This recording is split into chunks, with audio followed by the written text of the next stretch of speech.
Welcome back. It's art time class.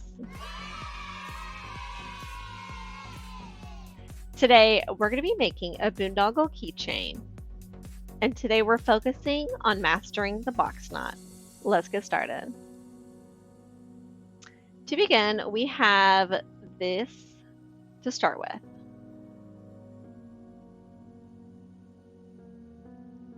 This is the bottom. And this is the top where we'll add to. We'll build up there, okay? Before you try on your own, let's first watch. I'm going to watch really carefully on what to do. It doesn't matter which one of these four that you start with. I usually like starting with the one farthest from me, but it is up to you. And you're going to take this one and you're going to go over on top.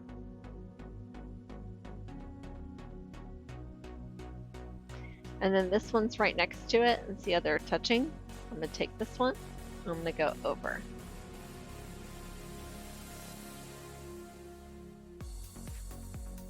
Now this one right here, because I went from here to there, I'm going to continue in that direction. I'm going to go over. And then the very last string that I haven't used yet, I'm going to go over, but then I'm going to go through the loop, the very first loop, okay? And that is how I like to do these keychains. I just tighten it from there. Let's do it again. Just watch. Going over. See that loop right there? And now see how this one's touching right there? I'm going to take this one next to it. I'm going to go over. And since I went from here to there, I'm going to continue in that direction. Bringing this one over. And then I'm going to take that last string that I haven't used yet. And I'm going to go through that loop right there.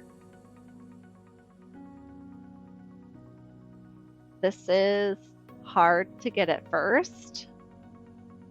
It's very normal if this is challenging. Let's do it again. This one up here. Go over. Notice I have my finger up top and a thumb down here to kind of grab it and hold it all in place.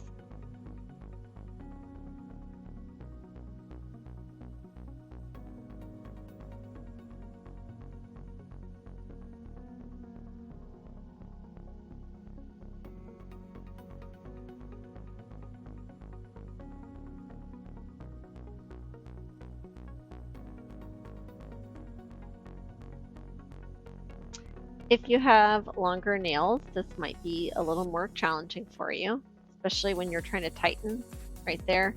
I do have to keep my nails short when I do this project.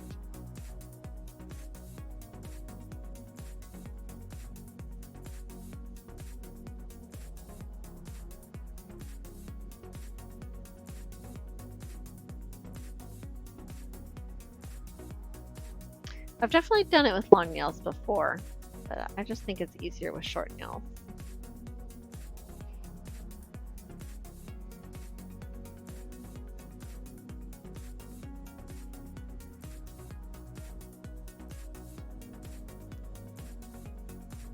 Let's keep going. We've done 1, 2, 3, 4 so far.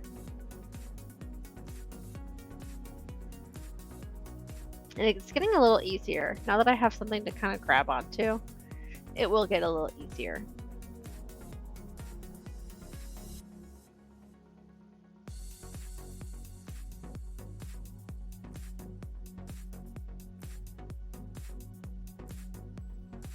Just keep practicing with me.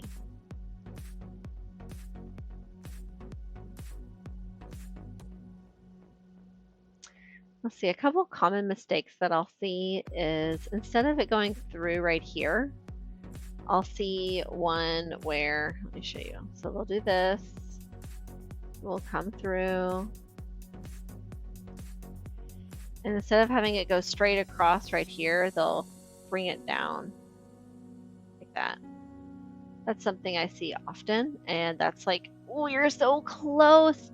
You just need this string to come out through this side. You like basically did it, but one string is coming out a little farther down.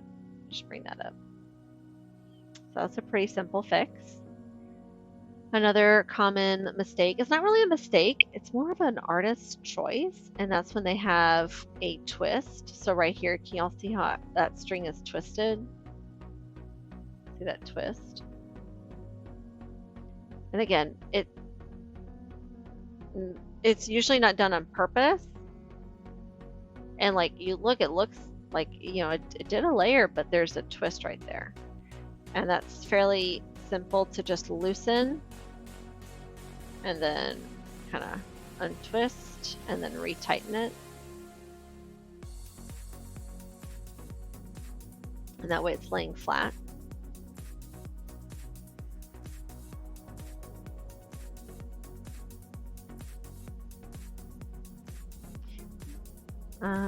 Sometimes you might need to take a break. That's normal. I've done it before and then it's like unraveled on me and it's really frustrating. And I'll take a break, whether it's like a little 5-minute break. Maybe I need to walk around and watch someone else do it and see how they're doing it. That's okay too.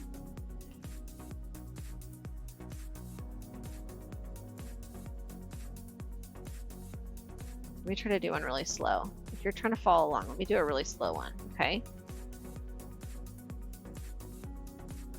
Up and over. And I like to use my thumb to kind of grab it and hold it in place. I take this one. And again, I'm kind of using these 2 fingers. I'm kind of grabbing that so it stays in place. The other red string, I'm going to come up and over. And then that last string I haven't used yet. Let's bring it through that loop.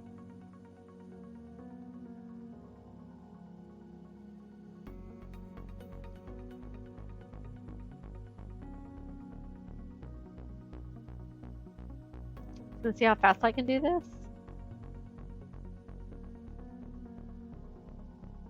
Oh, see, it's trying to twist on me.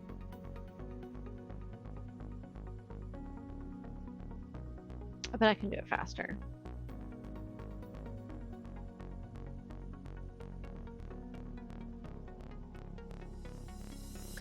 Let's see if I can do it with my eyes closed.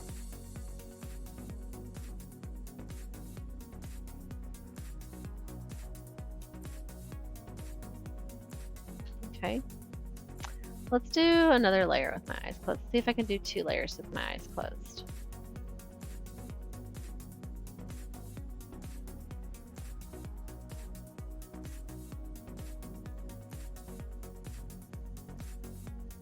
And there will be times when students will test each other to see if they can do it with their eyes closed.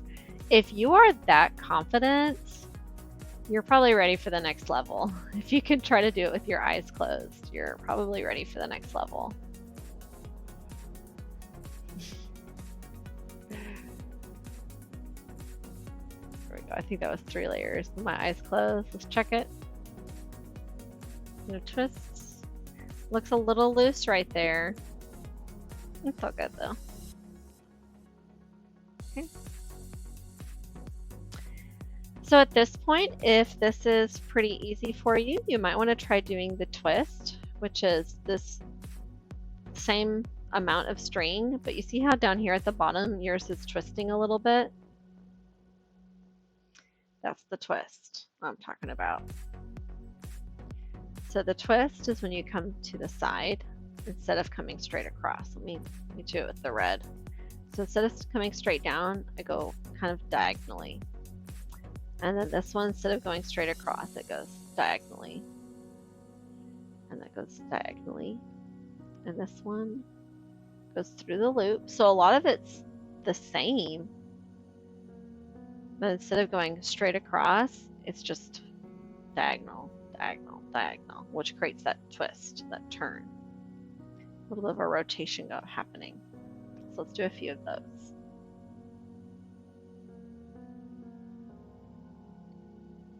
And if you're not ready for the twist yet, that's totally okay. When you do 2 twists, it does look like it switches the colors. So let me do a couple of the box knot again.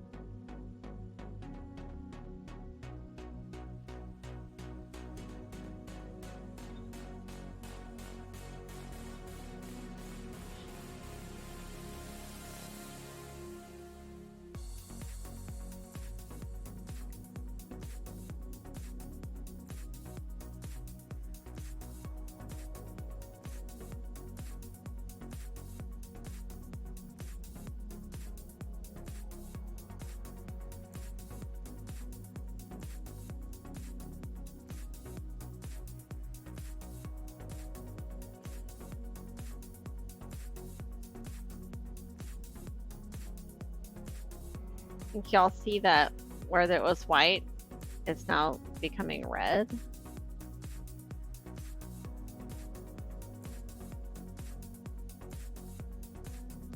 When I was your age, that like just seemed so cool.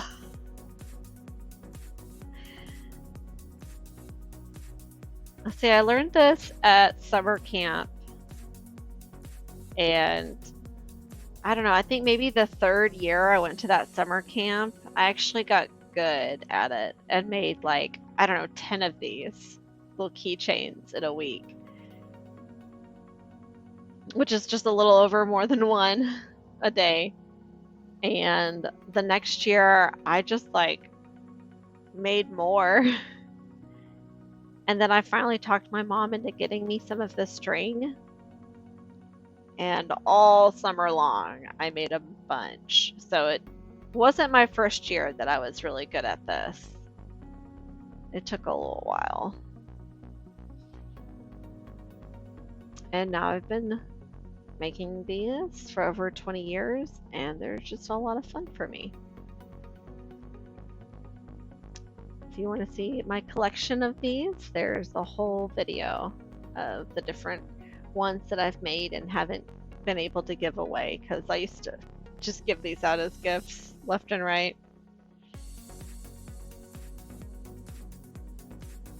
By the time I was in high school, I would give all of my high school teachers, I'd figure out what their favorite color is, or, you know, make one that matches the decoration of their classroom, and I would give it to them as a gift. And I became the girl who gives you a keychain at the end of the year.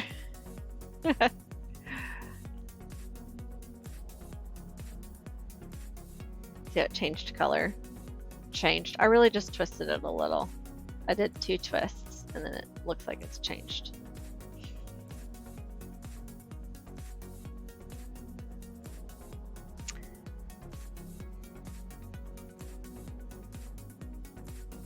So here we go.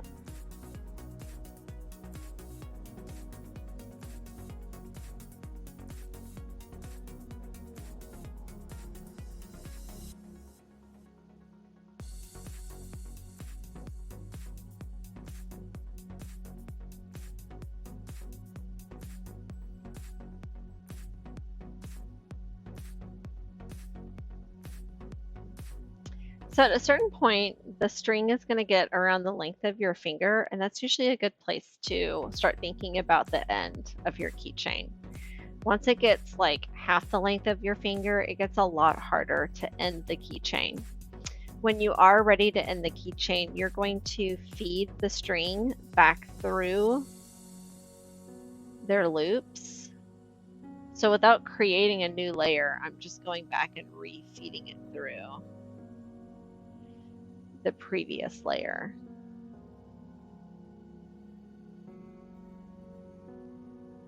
And it's just going to create a little extra tension to keep it from unraveling.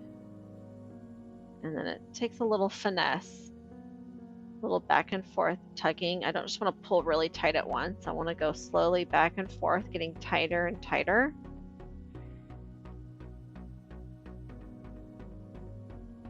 Then I'm going to start pulling it really tight. Please don't put the string in your mouth to pull it tight.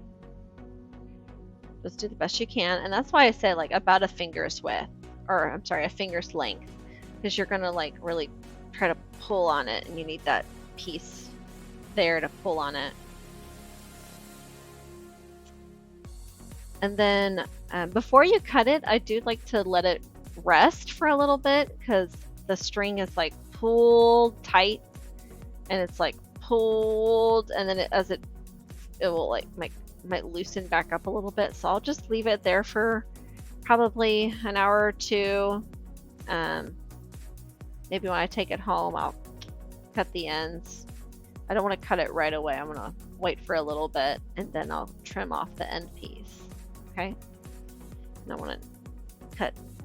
And you can use scissors. I actually think using toenail clippers give you a nicer cut. Toenail clippers usually have like a curve because you're cutting the curve of the nail. There's the flat toenail clippers, and there's the one with the slight curve to it. I like that one.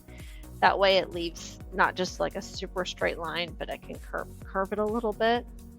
And it just gives it a not so pokey end. So here's a little keychain. I made this little guy in about 15 minutes. I do not expect you to make yours in 15 minutes.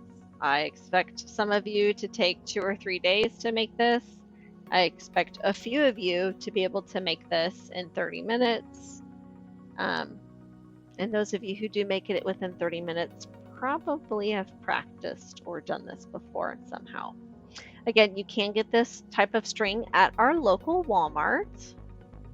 I think they carry the Rex Lace brand, which is, I like that one. And then there's also like a pack, like you can get like a packet of different colors. I've seen sparkly threads, glow in the dark threads.